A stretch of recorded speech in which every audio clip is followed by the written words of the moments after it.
हा कॅमेरामध्ये ना मला खाताना डिस्टर्ब करतो बरं. पोट भरलंय पण मन नाही भरलं. पार्सल मी चटणी आहे. फणसाची भाजी ह्या प्रकारे करणारा तुला आवडतं. हिरवळ हिरवळ.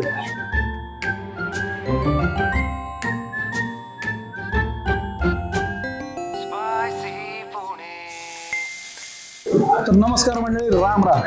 मी आहे अक्षय उंद्रे. तुम्हाला तर माहिती आहे स्पायसी पुणेचा होस्ट. तर आज मी आलो आहे DP रोडच्या हिरवळी. हिरवळ हिरवळ हा एक जंगलात बिगलत नाही घेऊन आलो. पुण्यातल्या DP रोडवरती असेच हिरवळे छान ॲम्बियन्सवालं एक हॉटेल आहे ज्याचं नाव आहे विष्णुवर्धन डायनिंग हॉल. इथं मिळते काय तर महाराष्ट्रीयन थाळी, फक्त महाराष्ट्रीयन थाळी. चला तर मग इथली महाराष्ट्रीयन थाळी खाऊ आणि काय काय मेनू आहे ते पण बघूयाच. काय काय बघायचं आपल्याला? थाळीच बघायची, दुसरं काय? दुसरा मेनूच नाही ना. चला थाळी खाऊ.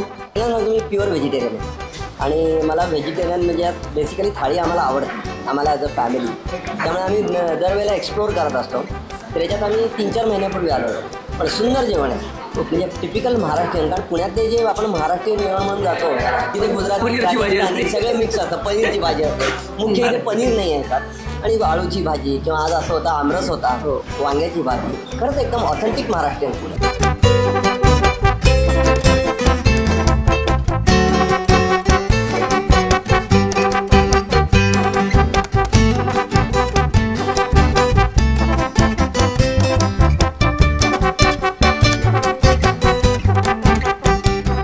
पेरू रायता याला एक पार्सल मी चटणी आहे.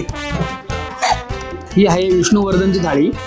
तर मी नावं विसरता ती नावं सांगून घेतो. आता मी नावं विसरून जाईल. हे आहे कैरीचं काय विसरतो नाव,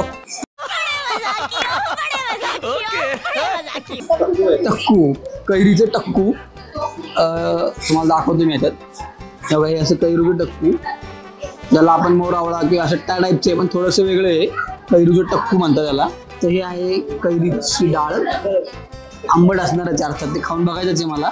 त्यातली आम्हाला कैरीची डाळ अतिशय आवडलेली आहे. आणि हे आहे पेरूचं काय आहे, पेरू रायता. हा खूप वेगळा आयटम आहे, मी पहिल्यांदा ऐकलेला आहे किंवा मी पहिल्यांदा खाणार आहे. हे खायचं आहे आपल्याला आणि हे मी हळूच पार्सल नेणार आहे डब्यात करून असं. त्यानंतर ही मुख्य थाळी. त्याच्यामध्ये पुरणपोळी आहे ज्याच्यावरती भरपूर असं तूप आहे. फुलका आहे, ही पुरी आहे फुगलेली मस्त. आवड आहे, ही कोथिंबीर वडी आहे, हे पापड आहे. हा काय म्हणले सर? मिरगुंड. माझ्या नावाचा फार मोठा गोळवणार येतो ते मिरगुंड. हा दही वडा, हे भरलेलं वांग, ही आळूची भाजी, ही वालाची उसळ आणि हा आपला सगळ्यांचा आवडीचा विषय, मेन विषय आमरस. अभी मजा आएगा ना भिडो. त्याच्यासाठी मी आलोय आणि मी नेमकी वालाची आमटी तुम्ही सांगून ठेवली. पण यांनी सुरुवात करणार आहे आपण.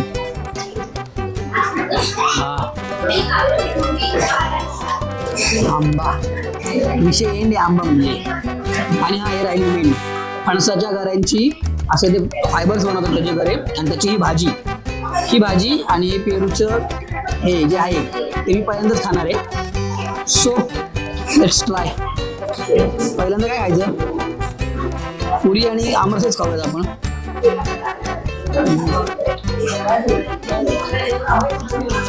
पुरीचं कुठे मिळते? आपण पुरणपोळी खाऊन बघू. आधी नुसती पुरणपोळी खाऊ. पुरणपोळी माझ्या मिस्टरांचा पहिला रिमार्क निघाला. अशी पातळ पुरणपोळी मी आता कित्येक वर्षांनी खाल्ली. त्यांची आई करायची. तुपामुळे मजा येते ना. आणि मला असं वाटलं होतं की गोड नसेल कारण आजकाल लोक गोड गोड खात नाहीत. पुरणपोळी व्यवस्थित गोड आहे त्यामुळे काही विषयच नाही. रेमता व्हायचं आणि अनलिमिटेड असल्यामुळे तरी आणायचं.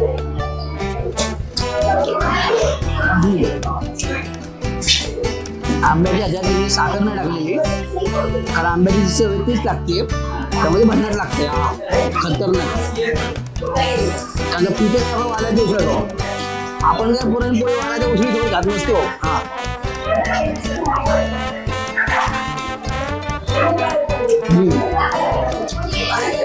अशी गोड चव आहे. ठीक आहे. पालक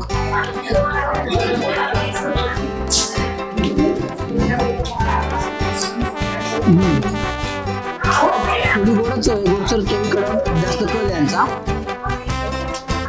आता भरलेला वांगे गोड आहे का बघू आपण. भरलेला वांगे तर मस्त लाल भडक मालकडे दिसते. मस्त शिजले वांगे आणि मसाला पण याला चांगला.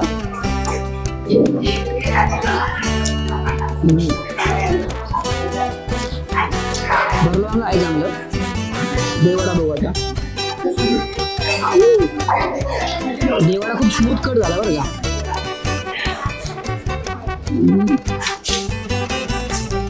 आहे आंबट अशी चव आहे कॉन्स्टंट. मला खूप आवडीचा आयटम आहे आपलं कोथिंबीर वडी. खूप वेगवेगळ्या प्रकारच्या वड्या असतात त्या खाल्लेल्या मी. One of the best. चटणी घ्यायची. चटणी मिळते आपल्याला. थोडं डाल नाही का ह्याला अशी लावायचे.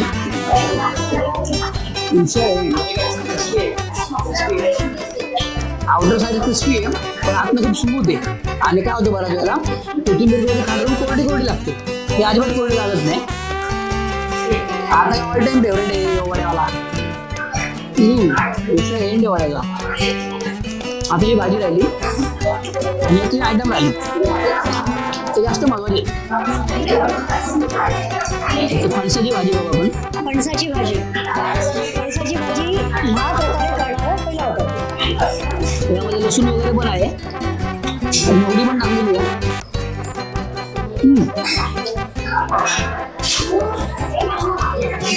मी फर्स्ट टाइम खाल्ली आहे आणि मला असं वाटतंय फणसाची भाजी कशी लागत असेल कारण मी खाल्ली नव्हती कधी. सही आहे. लय टेस्ट असते बघा फणसाची भाजी बनवायला. ते फणस काढा कापा अगं भाऊ आपल्याला काही खायला सोपं आहे. आपण दंड द्यायचा. तिखट नाहीये थोडं रिच आहे. पेरूचा रायता. हे आयटम आपल्याला ट्राय करायचा आहे भाऊ.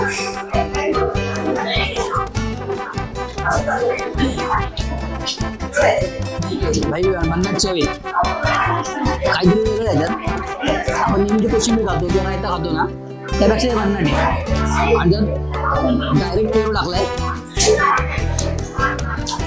दही पेरू खाल्लाय मी आयुष्यात चांगलं आहे असं मी सांगतोय. त्याच्यावर माझा विश्वास बसत नाहीये. जर तुम्ही इथं या इथलं दही पेरू म्हणजे आज पेरू रायता खावा. मला पण सांगा आणि तुम्हाला खरंच आवडणार आहे ते मला मात्र सांगायला विसरू नका.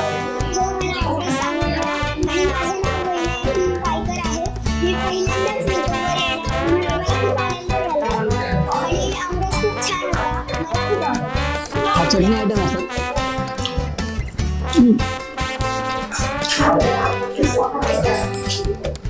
थोडंसं डाळ.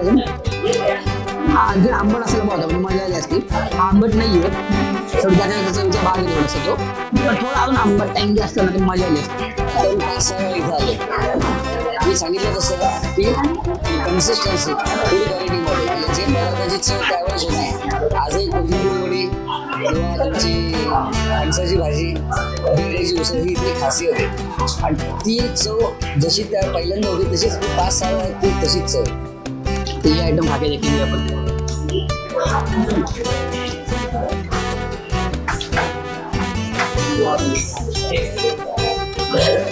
हे मस्त आहे. हा मस्त आहे मस्त टँगी आहे. यांना थोडं तरी आंबट अशी कैरीची चव आवडते ना भारी आयटम या. याच्यासोबत अजून 2 प्रकारचे भात मिळतात. एक पांढरा भात आणि एक मसाले भात. मसाले भातावर मस्त तूप सोडतात. दिवाणा असतो.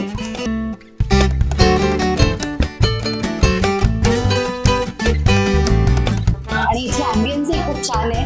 अशी गर्दी गडबड वाटत नाही त्यामुळे शांतपणे मनसोक्त जेवतात. बटाट्याची भाजी हे बघा कॅमेरामॅन आमची काय म्हणते तर बटाट्याची भाजी. आता काही सांगायची गोष्ट का एवढं सगळे आयटम असताना आम्ही विसरलो मी. तर माफी असावी. तर बटाट्याची भाजी पण आहे आणि ते सांगण्यासाठी मी मला खाता डिस्टर्ब केलेलं आहे. त्यामुळे कॅमेरामॅनला मी जेवायला देत नाही. सगळं मी संपवणार. तर आता मसाले भाजायले आहे. पण तुम्हाला सांगतो जेव्हा तुम्ही ही थाळी खायला येता तेव्हा मसाले भात वगैरे काय आला ना हे पहिलं आमरस खायचं. असं होतं. आपण आता भाताकडे वळूया. हा मस्त भात एकदम गरम गरम. आरसमध्ये टिपिकल मराठी पदार्थ कोकणी पदार्थ टच असतो ना बरं का थोडं आहे ना टच थोडासा कोकणी. पण तो महाराष्ट्रातल्या बाहेरच्या लोकांना पण जर का ऑथेंटिक महाराष्ट्रीयन फूड खायचं असेल तर त्यांनी यावं ते विष्णुवर्धनला ट्राय करावं. पोट भरलंय पण मन नाही भरलं, त्यामुळे परत एकदा यायचं आणि अन्नदाता सुखी बोलून तोपर्यंत मी पीत राहतो सोलकढी. ऍक्च्युली मी इकडे आलो ना स्ट्रॉंग आहे का सोलकढी बिंबन आहे, कारण एवढं खाल्ल्यानंतर स्ट्रॉंगच सोलकढी पाहिजे. काहीतरी अशी पाकिटातली आणलेली नाही, बहुतेक यांनी स्वतः बनवलेली दिसते. भन्नाट आहे सोलकढी, सगळं चांगलं आहे. इथे येऊन तुम्ही खा बरं का. 550 रुपये थाळी आहे आणि सर्वात विशेष या जागेचं या विष्णुवर्धन डायनिंग हॉलचं आवडलेलं त्यांच्याकडे एकच थाळी आहे, दुसरा मेनूच नाही आहे. आमरस नसेल तर गुलाबजाम रबडी असे काही आयटम येतात, पण हीच थाळी राहते. 12 महिने हेच चालतं. भन्नाट आहे. इथे या खा. मला कमेंट करून सांगा तुमच्या नवीन जागा असतील आवडीला, त्याही मला कळवा. चला तर मग भेटूया स्पायसी म्हणजे पुढच्या भागात असं एका वेगळ्या नवीन थाळीसोबत वेगळ्या पदार्थासोबत. तोपर्यंत मी नेहमीच आपलं काम खाऊन घ्यायचं करतो.